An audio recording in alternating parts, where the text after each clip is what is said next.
ვისაც არ გახსოვთ, თან შეიძლება არ იცოდეთ, ბიტკოინი მხოლოდ 21 მილიონი ამ სამყაროში და მეტი აღარ იქნება, იმიტომ რომ ვინაც უნდა მიიღოს გაზრდაზე გადაწყვეტილება, ისინი იმიტომ არიან ბიტკოინში, რომ შეზღუდული რაოდენობითაა ეს აქტივი. ასევე ბიტკოინი არის მე-6 ყველაზე სანდო აქტივი კაპიტალიზაციით ამ სამყაროში, ოქროს შემდეგ, რომელსაც 5000 წლიანი ისტორია აქვს, Apple-ის და Microsoft-ის შემდეგ, რომელსაც დაახლოებით 50 წლიანი ისტორია აქვს და Nvidia-ს და Amazon-ის შემდეგ, რომელსაც დაახლოებით 30 წლიანი ისტორია აქვს, 1-2 წლებით 10 წლიანი შეიძლება მქონდეს. და ბიტკოინს აქვს მხოლოდ 16 წლიანი ისტორია დაახლოებით.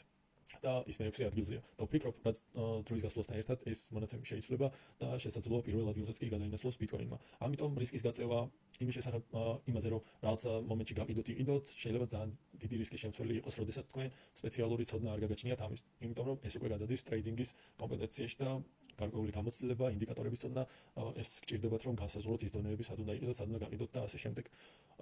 ეს მინდოდა მეთქვა, ვინც შეიძლება დაგაფიქროთ ამ თემამ. ახლა კი გადავალ ამ ადამიანს უპასუხებ თეორიულად და ყველაზე აპრობირებული მეთოდით, როგორ ხდება ეს და კი მე მყავს მეგობარი, ვინც ინვესტირებას აკეთებს ამ კუთხით, ვინც ემსახურება სხვებს ინვესტირების კუთხით.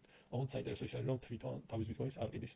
ხოლო ინვესტორები ვინც ყავს, მათთან აქვს გარკვეული გეგმა, რამდენი მოგება უნდა დაუფიქსიროს წელიწადის განმავლობაში და იყენებს ამ მეთოდს. და როგორ ხდება ახლა თეორიულად. მაგალითად, თქვენ საზღვრავთ, სად არის მაღალი ნიშნული, სადაც შეიძლება ბიტკოინი ავიდეს დაახლოებით და დაბალი ნიშნული, სადამდე შეიძლება ჩამოწეს, დიდად არ ჭირდებათ ამ შემთხვევაში. უფრო არის აქ საკითხი მაღალი ნიშნულის განსაზღვრაზე და თქვენ მაგალითად ეს შეიძლება იყოს $160,000 ხო ამ ციკლზე, სადაც all time high შეიძლება დააფიქსიროს ბიტკოინმა. თქვა თქვენ იღებთ $140,000-დან გაყიდვის გადაწყვეტილებას და ანაწილებთ დონეების მიხედვით, მაგალითად, ყოველ 5000-ის გაზრდის დროს თქვენ იცილებთ გარკვეულ პროცენტს თქვენი შეგროვილი ბიტკოინის.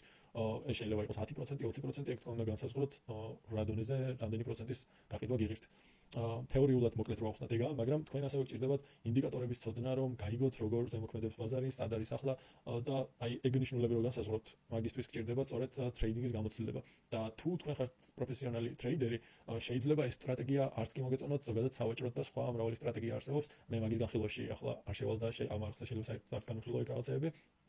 და თქვენ როცა გახდებით პროფესიონალი ტრეიდერი, თუ გაინტერესებთ ეს სფერო, შეიძლება სულ სხვა მეთოდები გამოიყენოთ ვაჭრობის დროს, მაგრამ DCA მეთოდით გაყიდვა მაგას გულისხმობს, რომ თქვენ იღებთ რაღაც დონეს, საიდანაც იწყებთ გაყიდვას, გაქვთ რაღაც სავარაუდო დონე, სადამდეც შეიძლება ავიდეს ბიტკოინი და იქამდე ანაწილებთ პროცენტების მიხედვით და ყიდით ყველა ახალი დონის გადალახვის შემთხვევაში. ეს შეგიძლიათ ავტომატურ გაყიდვებზეც და ავტომატურად გაყიდვაზეც დააყენოთ ბირჟებზე, თქვენ არ გჭირდებათ ყოველდღიური კონტროლი და ასე შემდეგ და თვითონ ბირჟა გაგიყიდით, თქვენ რა დავალებასაც მიცემთ.